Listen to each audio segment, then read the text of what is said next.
extensive reel of work, and it'd be awesome to talk about each film, so we'll only pick a few. But Training Day, very strong photography, very great color, even in the grid, you can really see it, you know, wonderful lighting. Can you talk a little bit about that experience and what your lighting decisions were, how you lit it, framed it, composition, etc.? Training Day was an interesting experience because at the time, Antoine Fuqua, the director, had done like Replacement Killers and had done like these really flashy sort of almost MTV type films. And for him, it was really important that the camera tell the story, that there was no trickery involved. You know, and he was not crazy about any kind of camera tricks or any specific lenses or, you know, so it was very important for him to be there on the actor, let the actor tell the story. We chose to film it in anamorphic, even though it was more difficult because we spent about 35 days interior car, pulling a car around LA. And so anamorphic is really difficult because there's certain limitations with the lenses.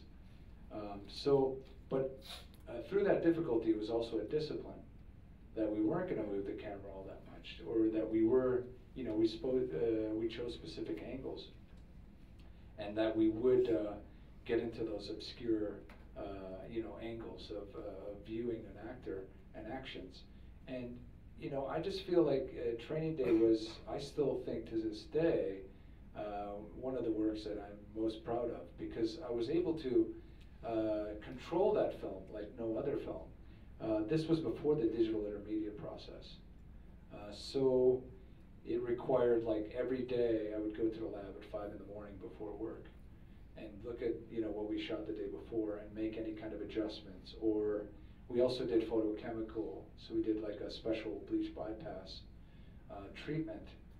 So I was really able, like no other film ever again that I did, really control every aspect of the visuals of that movie by going every morning to that lab and having that terrible coffee and, you know, sitting with the timer who was like ancient, you know, in the room and was an experienced colorist, and you know, collaborating with all this old Hollywood system of like experts in color. And I really was, we were able to really isolate something in that movie, and by not over stylizing, it still was stylized. So it was really interesting experience, you know, the collaboration with Antoine and finding those, he's, you know, a stickler for accuracy. We were talking about that earlier. And, you know, to choose the specific parts of the city to really tell the story and to get into the real grit of the story is very important to him.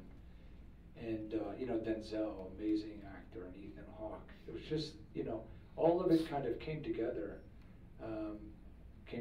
for me on that film, I feel. Thanks. The Island, some pretty intense action sequences. Did you ever fear for your life on that? Oh, The Island. Well, you always fear for your life on Michael Bay. Right.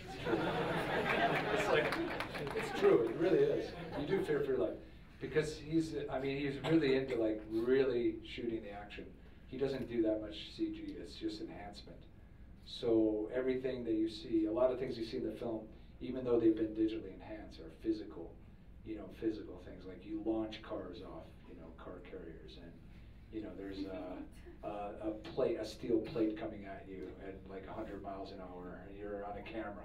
Or there's a Humvee barreling towards you, you know, and you're photographing on a camera, and it's all, you know, and then they throw a big truck through the whole thing with cameras in the front, and the truck bashes through the action. So it's, yeah, there's that, and also the way of working is, it involves chaos.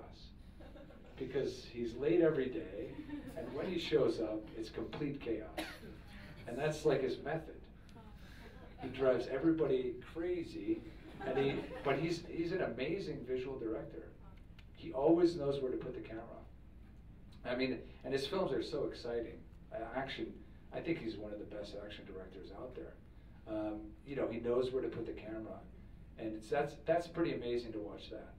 You know, somebody who can just, you know, put a his finger in the right place where the camera goes, and knows exactly where to place it.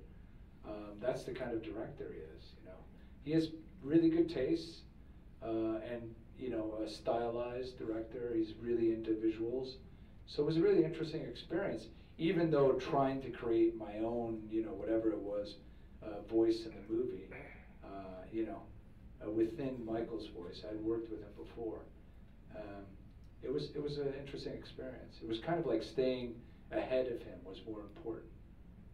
What we did in the pre-rigs, what we did before he got there.